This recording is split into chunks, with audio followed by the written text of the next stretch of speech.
গল্পটা 2080 সালের এক বুড়োর। বিছানায় শুয়ে শুয়ে বোরিং হয়ে গেছি। বেড বক্সের উপর থেকে চশমাটা হাতে নিলাম আর খাটের পাশ থেকে লাঠিটা নিয়ে নাতনির ঘরে গেলাম গল্প করব বলে। গিয়ে দেখি ল্যাপটপে কিছু একটা করছে। আমি যেতেই বলল, দাদু তুমি বসো বসো, আমি টিউশনে যাব। বসলাম ওর ঘরে। ল্যাপটপটা খোলাই ছিল। চশমা চোখে দিয়েও ভালো দেখতে পারি না। হঠাৎ মনে পড়ল আজ কত যুগ ধরে ফেসবুকে যাই না। অথচ যে ছেলেটা একসময় দিনরাত ফেসবুকে চ্যাটিং, ছবি আপলোড দেওয়া নিয়ে ব্যস্ত থাকত। অনেক কষ্টে পাসওয়ার্ডটা মনে করলাম। আইডিটা লগ ইন করে দেখি ইনবক্সে 8000+ মেসেজ।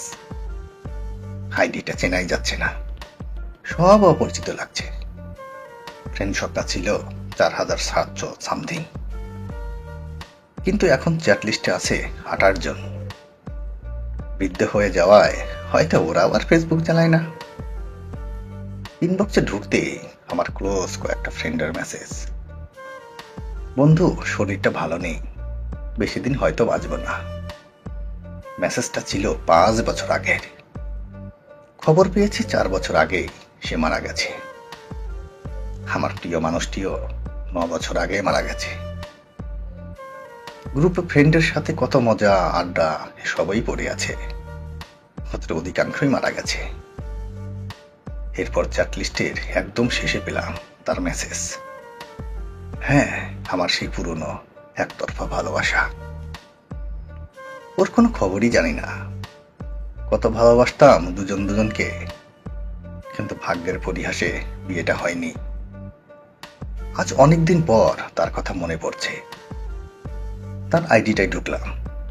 লাস্ট পোস্ট ছিল 16 বছর আগের, তার নাতনির সাথে ছবি। আরো একটু নিচে যেয়ে দেখলাম তার ফ্যামিলির ছবি।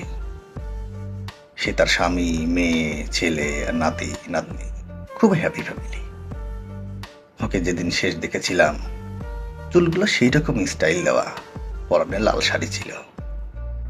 কিন্তু এখন এই ছবিগুলোতে সাদা শাড়ি পরা, চুলগুলো সব সাদা, কিছু কিছু আবার মেহেদি দিয়ে লাল করা। হঠাৎ মোবাইলের স্ক্রিনে নিজের ছবিটাও দেখলাম। হ্যাঁ, আমিও তো বুড়ো হয়ে গেছি। ও দেখলে নিশ্চয়ই বলতো বুড়ো দাদু। আচ্ছা, ও কি আজও বেঁচে আছে জানি না। ওর আইডিটা শেয়ার করা একটা পোস্ট পেলাম। একজন ওর আইডির স্ক্রিনশট দিয়ে লিখেছে, এই দাদি গতকাল আনুমানিক বিকেল 5টায় হৃদক্রিয়া বন্ধ হয়ে মারা গেছে। উনি যেন স্বর্গ লাভ করেন, এই আমার প্রার্থনা। পোস্টটা পড়ে থমকে গেলাম। 5 বছর আগের পোস্ট, ও মারা গেছে তাহলে? হায় রে, কোথায় সেই একসাথে বাঁচবো বলে কথা দেওয়ার দিনগুলো। অজান্তেই চোখের কোণে পানি এলো। এরপর পরিচিত ফ্রেন্ডদের আইডিটা দেখছিলাম। ওদের আইডিটা এখনো প্রাণবন্ত, কিন্তু ওরা প্রাণবন্ত না। অনেকেই দুনিয়ার মায়া ত্যাগ করেছে। যে ফ্রেন্ডটা রোজ নতুন নতুন সেলফি আপলোড দিত, ও 20 বছর আগে ক্যান্সারে মারা গেছে। খবর শুনে দেখতে গিয়েছিলাম। মজার মজার জোকস পোস্ট করা ফ্রেন্ডটার খবর জানি না। লেখক ফ্রেন্ডটা 8 বছর আগেও একটা পোস্ট দিয়েছে। ওর ছেলে ওকে বৃদ্ধাশ্রমে ফেলে এসেছে এই নিয়ে। ওর সাথে যোগাযোগ নেই। এরপর আমার আইডিটায় গেলাম। এত ট্যাগের ভিড়ে নিজের শেষ পোস্টটা পাচ্ছিলাম না।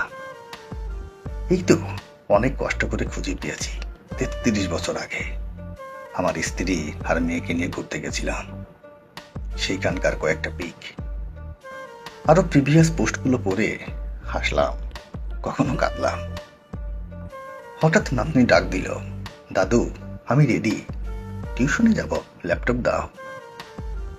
ল্যাপটপ নিয়ে টিউশনে যাবি? আরে তুমি আদি যুগের মানুষ, বোঝো না, আমরা তো ভার্চুয়াল ক্লাস করি। ও, তা বই খাতা লাগে না? দূর, কি বলো, ক্লাস করতে বই খাতা লাগে? ওহ, লাগে না? তোমাদের সময় লাগতো? হ্যাঁ লাগতো তো, তবে আমরা বইয়ে পড়তাম, দেশে ভার্চুয়াল ক্লাস হবে। টিউশনে খাতা কলম লাগতো, দারুণ ফানি। আচ্ছা আমি যাই, টিউশন শেষে তোমাদের কালের গল্প শুনবো। হ্যাঁ, এখনকার আধুনিক আমরা 2080 সালের আদিম হব। আমাদেরকেও এ যুগের ছেলে মেয়েরা আদিকালের মানুষ বলবে। জানি না 2080 সাল পর্যন্ত বাঁচবো কিনা। যদি বেঁচে থাকি তাহলে টাইম লাইনে এসে ভিডিওটা আবারও একবারের জন্য হলেও মন দিয়ে শুনবো, আর এই সুন্দর দিনগুলোর কথা মনে করবো।